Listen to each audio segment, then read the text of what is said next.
Oyez, gentes dames et braves messires, vous écoutez Ça m'a bien fait lire avec Roméo Frati.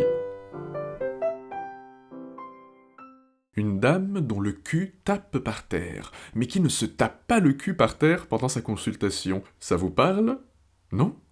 Eh bien alors faites sa connaissance en écoutant cet extrait de Knock ou Le Triomphe de la médecine, pièce de théâtre de Jules Romain, jouée pour la première fois à Paris le 14 décembre 1923 dans une mise en scène de Louis Jouvet.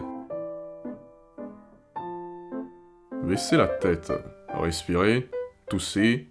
Vous n'êtes jamais tombé d'une échelle étant petite? Oh, je me souviens pas. Vous n'avez jamais mal ici le soir en vous couchant, une espèce de courbature? Oui, des fois. Essayez de vous rappeler, ça devait être une grande échelle. Ça se peut bien. C'était une échelle d'environ 3,50 m posée contre un mur. Vous êtes tombé à la renverse, et c'est la fesse gauche, heureusement, qui a porté. Ah, oui. Vous aviez déjà consulté le docteur Parpalais? Non, jamais. Pourquoi? Il ne donnait pas de consultation gratuite. Vous vous rendez compte de votre état? Non. Tant mieux. Vous avez envie de guérir ou vous n'avez pas envie? J'ai envie. J'aime mieux vous prévenir tout de suite que ce sera très long et très coûteux. Ah mon Dieu! Et pourquoi ça? Parce qu'on ne guérit pas en 5 minutes un mal qu'on traîne depuis 40 ans.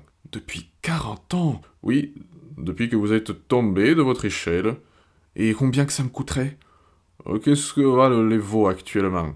Ça dépend des marchés et de la grosseur, mais on ne peut guère en avoir de propre à moins de 400 ou 500 francs. Et les cochons gras? Il y en a qui font plus de 1000. Eh bien, ça vous coûtera à peu près 2 cochons et 2 veaux. Oh là là, près de 3000 francs. C'est une désolation, Jésus-Marie.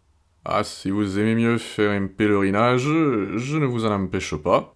Oh, un pèlerinage, ça revient cher aussi et ça ne me réussit pas souvent. Mais qu'est-ce que je peux donc avoir de si terrible que ça? Je vais vous l'expliquer en 1 minute au tableau noir.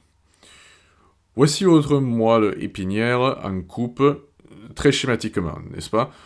Vous reconnaissez ici votre faisceau de Turc et ici votre colonne de Clark. Vous me suivez? Eh bien, quand vous êtes tombé de l'échelle, votre Turc et votre Clark ont glissé en sens inverse de quelques dixièmes de millimètre. Vous me direz que c'est très peu, évidemment, mais c'est très mal placé. Et puis, vous avez ici un tiraillement continu qui s'exerce sur les multipolaires. Oh mon Dieu! Remarquez que vous ne mourrez pas du jour au lendemain, vous pouvez attendre.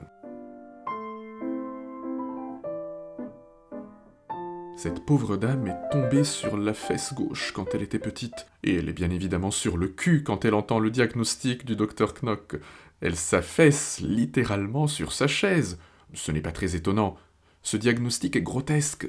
Il révèle une médecine encore peu qualifiée et peu avancée en ce début de XXe siècle, dont Jules Romain fait la satire. Mais je voudrais me focaliser un peu avec vous sur l'humour noir de ce dialogue, un humour noir qui repose sur l'attitude du docteur Knock. Zéro éthique médicale. Il exploite la panique et la naïveté de cette dame pour exercer une véritable emprise psychologique sur elle et négocier le prix de la thérapie. Ce type ressemble davantage à un marchand de tapis, et la dame est transformée en cliente malgré elle. Et n'oublions pas non plus la légèreté et le détachement avec lesquels le docteur Knock évoque la mort imminente de cette dame. Dans ces conditions, c'est dommage que les veaux et les cochons ne soient pas remboursés par la Sécu. Vous écoutez Ça m'a bien fait lire avec Roméo Frati. Retrouvons-nous sur Deezer, Spotify, Podcastix, Apple Podcasts et YouTube. Jusqu'au revoir.